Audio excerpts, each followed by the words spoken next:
What's up, everybody, and welcome in.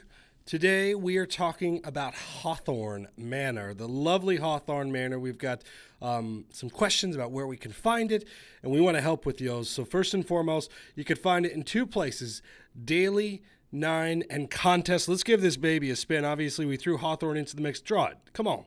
Yeah, look at that. So that's how you enter. Notice the coming soon banner that was on the right.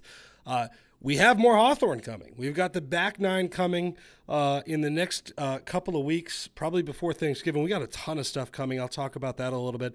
But I also want to talk about this course. We gave you a first look last week. I just upgraded my clubs. What the heck? Why not? So Hawthorne Manor, again, in Contest in Daily 9. We do not have it in Campaign right now. Look, we've got a lot of competitive modes going. Campaign to us has always felt like a Voyager mission. Get out there, play the courses, learn the game. Eventually, we could add courses into it, certainly. But for now, what we're trying to focus on is competitive play, contests, which we've got big changes coming to.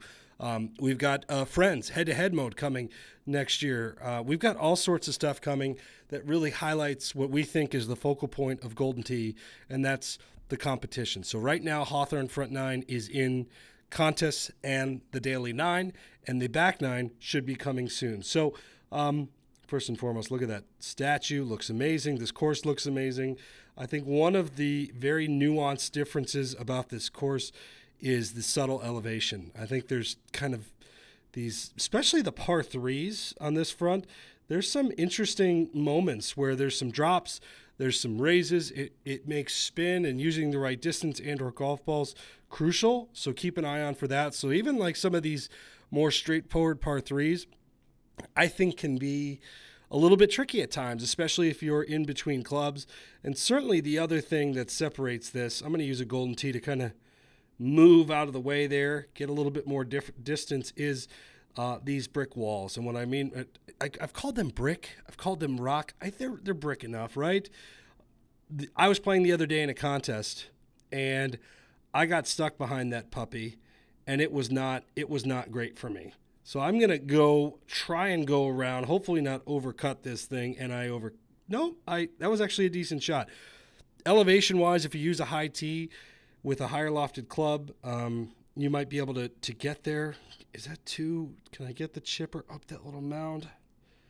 I don't know. It might be too much elevation, but I'm going to try it anyways. I love this club. Oh, that was the right club. That was the right shot. I just missed it.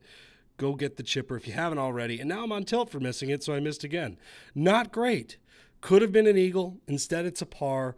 Very much akin to my real golf game. That is for certain. So that hole, I think, definitely early on is a separator. This is an interesting hole, certainly with the right conditions and the right wind. Don't be afraid to get up and over. In fact, that rough on the right there is a potentially really good landing spot. Should I try and get there too? I'm going to try. So let's see here. I want to hit that. I got to hit a high tee. I need everything I can in terms of power here. So what I'm going to try and do is, come on, over that sand trap. Get over that. Okay, let's see where we are here. So you don't think that the rough is necessarily your friend, but the rough can be your friend. If you want to get to this green in two, that's how you pick up strokes. Your buddy Adam, although, did I get to the green in two? Kind of embarrassing. Was going to apply some sort of roll. Probably should have. Even still, I like the strategy. Execution, not so much. Chipper, bail me out. Oh, I just yanked that thing. Not a great sequence, but still, the rough there is a really good spot to miss, or not miss, is to strategize yourself, because if you're there, you should be able to reach the green, especially with some better equipment. In the arcade version, this hole was occasionally drivable. I don't know if we'll see that here, quite honestly, when you get some better clubs for sure. And who knows what we'll do with tees and golf balls down the line. Hint, hint, nudge, nudge. But here, in this instance, I'm going to apply a little bit of roll. I'm going to pull just right of B to kind of counter that wind.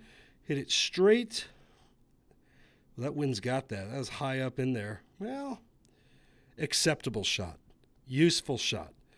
There you go. tapping that puppy in. Again, you're looking at Hawthorne Manor, front 9. The back 9 is coming very, very soon. Very, very soon. We want to add more clubs, or more courses and more clubs, as often as we possibly can. I'm going to use a golden tee here as well because I think elevation is pretty important. I want to use backspin. I got to push this a little left to right to counter that 2-mile-an-hour wind. I didn't, but I like the effort. I don't love the effort. I like it. Putt that I should make. Okay, good. Needed that. Nice little recovery. Sad record for me on this green. I feel like I've done better than that, but a decent effort as we move forward. Okay. Again, Hawthorne, I think another interesting hole with shot placement, and will vary depending on what kind of clubs and distance you have. In this instance, I want to get out far to show you guys the gap between these trees. So you may not have to hit your ball as hard as you can once you get some better clubs here. For me, 303 yards, I'm hitting everything I have. And if you see, once you can hit it, everything you have, you've got like this gap between the trees. That is where you want to be. And then another strategy here too, guys, just because you can't hit the green doesn't necessarily mean you shouldn't try to get close. Oh, I hit the tree. Just because I'm bad at this doesn't mean you shouldn't try it and be less bad at it. But the point being, the closer you are to the hole, the more likely you are to make it. That is indisputable. We have 30 years of evidence of this in golf, in golden tee, specifically golden tee. I haven't seen the evidence in golf. But being up close for a chip or a pitch or your sand wedge is a quality strategy, even if I overcut my ball there and it was absolutely horrifying, and please don't do that. But getting up through that gap is a really good thing. I mentioned the elevation earlier. I think this is a really interesting instance for it. Now, I purchased the 6-wood. I think the 6-wood's a really valuable club in situations like these where you're going to get a little bit more loft. I actually worry about flying over the green in this instance, right, because of that wind, so I'm going to lay off it a little bit. Wind's got it. Decent shot. Sit. Again, this is, I think, a trickier, not a huge green. Just got to be right with your accuracy. All of those different things. So that's all good. So here we go. Last hole. Everything here is A-OK. We're in first place, which is all sorts of good. Waiting for hole 9 to load. Another very interesting hole here. So longer, definitely longer. You'll have a tee box in the back right that you might not be able to get to. This is certainly fringe that I will be able to get to as well, but we are going to try it. I'm going to use no spin, excuse me. I want this thing just getting up there. And come on, big hop. Big hop. Beautiful shot. Beautiful way to end the round. So there it is. Hawthorne, front 9. Fun course. Fun course. The back 9 is coming. We've got other courses coming. We've got new features coming. Get ready. Boy, outside of those 2 pars, pretty good. Hope you guys enjoyed. Contest in JLA 9. Check it out today.